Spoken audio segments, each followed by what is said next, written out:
By the time the story reached this point, the faith we carried had lost its sharp edges. The early wonder had softened into something heavier, steadier. The road stretched on, and no one pretended it would be easy anymore.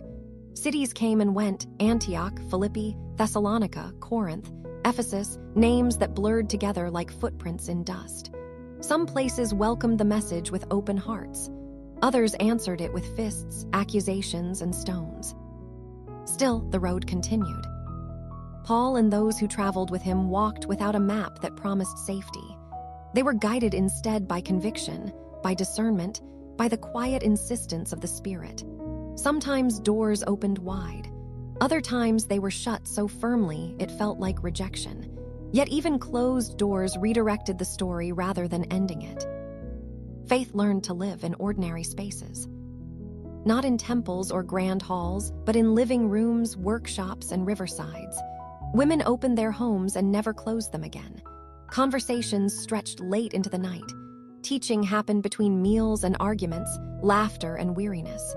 Churches were formed not by spectacle, but by persistence. Paul changed as the road shaped him. The fire in him remained, but it was tempered. Less urgency to conquer, more patience to shepherd. He warned us with tears, encouraged us with honesty. He no longer spoke as someone racing toward success, but as one who had learned the weight of responsibility. Goodbyes became heavier. At every farewell, we sensed what lay ahead. Paul spoke openly of suffering, of imprisonment, of uncertainty. No one tried to stop him anymore. We had learned that obedience is not something you talk someone out of. It is something you release them into, even when it costs you. This movement was long. Not dramatic in the way stories prefer to be. Faithful in the way life actually is. Calling lost its glamour here.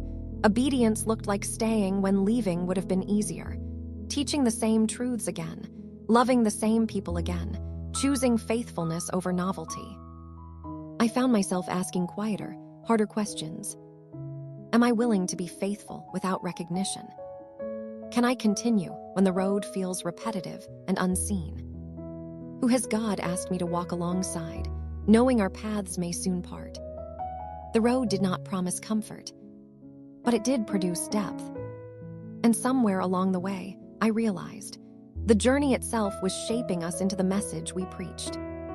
This was not the end, it was the beginning.